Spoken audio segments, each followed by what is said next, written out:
Улсын их хурлын дарга эрхэм гишүүдээ. Улсын их хурлын гишүүн О сарн чулуун нарын 24 гишүүн 2025 оны 12 дугаар сарын 17-ны өдөр өргөн мэдүүлсэн нийгмийн ажлын тухай хуулийн төсөл болон хамт өргөн мэдүүлсэн хуулийн төсүүдийг хилцэг хэсэг асуудлыг хүний хөгжил нийгмийн бодлогын байнгын хороо 2026 оны 4 сарын 28-ны өдрийн хуралдаанаараа авч хэлцлээ. Хууль санаачлагч нь нийгэм, сэтгэл зүй, эрүүл мэндийн салбарын үйлчилгээ, үйл ажиллагааг хүн амын бодит хэрэгцээнд тулгуурлан хүргэж, доктортой хөгжлийн зорилтуудыг хангах, нийгмийн халамж, хамгаалал нь шаардлагатай бүлэгт хүрч очих,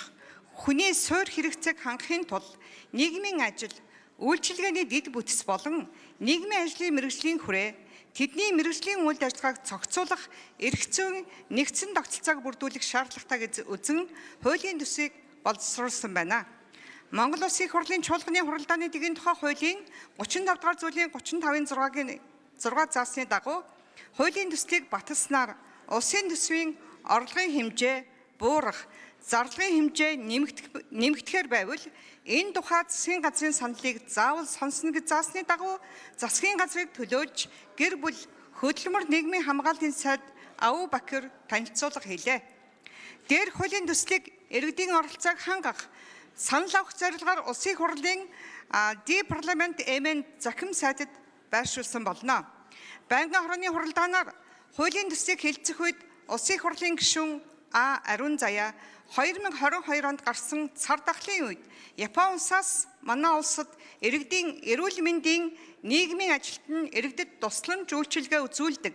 мэргэжлийн ажилтан байх талаар Улсын их хурлын гишүүн Зулбхар манай улсад нийгмийн ажлын тогтолцоо олон жилийн өмнөөс хэрэгжиж ирсэн боловч нэгдмэл эрх зүйн орчин бүрдээгүй. Удирдлагын салганат байдгаас шалтгаалan мэргэжлийн нэгдсэн удирдлага дутмагтул үйлчилгээний төрөл хэлбэрийг тодорхой болгож тэдний нийгмийн баталгааг хангах асуудлыг тусгах шаардлагатай талаар Улсын их хурлын гишүүн П. Наранбаяр техникийн шинжтэй загваруудыг дурдан нэмэлт санхүүжилт мэдээллийн сан бүрдүүлэх төсөв болон бусад хуулийн заалттай давтсан байгааг анхаарч уялдаа холбоог хангах талаар Улсын их хурлын гишүүн Д. Бомочор нийгмийн ажилтны талаар бие даасан хуульгүй байгаа нь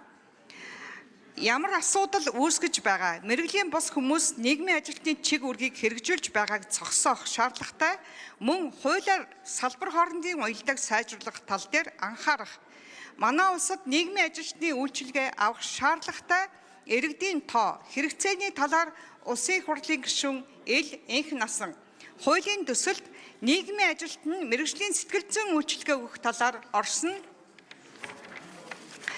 оновчтой эсэх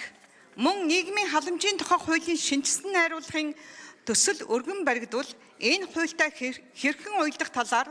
Улсын их хурлын гишүүн Ж. Чимбүрэн хүнд хагалгаа болон эмчилгээний дараа үзүүлэх шаардлагатай үйлчилгээг хангах,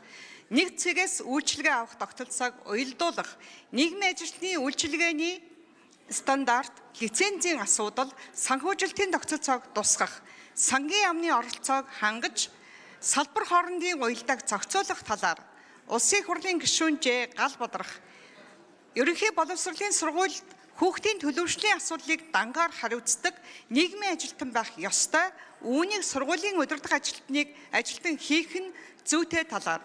Улсын их хурлын гишүүн Г. Хосбаяр салбар хоорондын уялдаа холбоог дурдж байгаатай адил нутаг дэвсгэрийн нийгмийн ажлын уялдаа холбоог сайжруулахад анхаарах талаар асуулт асууж хариулт авч санал хэлсэн болно. Монгол Улсын их хурлын чуулганы хуралдааны дэгийн тухай хуулийн 35 дугаар зүйлийн 35-11-д заасны дагуу нийгмийн ажлын тухай хуулийн төсөл болон хамт өргөн мэдүүлсэн хуулийн төслүүд тус бүрийг үзэл баримтлалын хүрээнд дэмжих хэсэг талаар асуудлаар ил санал хураалт явуулж хуралдаанд оролцсон гишүүдийн олон хэлцгийг дэмжиж чуулганы нэгдсэн хуралдаанаар хилцүүлэх нь зүйтэй гэж үзсэн болно. Улсын их хурлын дарга эрхэм гишүүдээ нийгмийн ажлын тухай хуулийн төсөл болон хамт өргөн мэдүүлсэн ахмад насны тухай хуульд нэмэлт оруулах тухай, боловсролын ерөнхий хуульд нэмэлт оруулах тухай, гэр бүлийн хүчирхэлдээ тэмцэх хуульд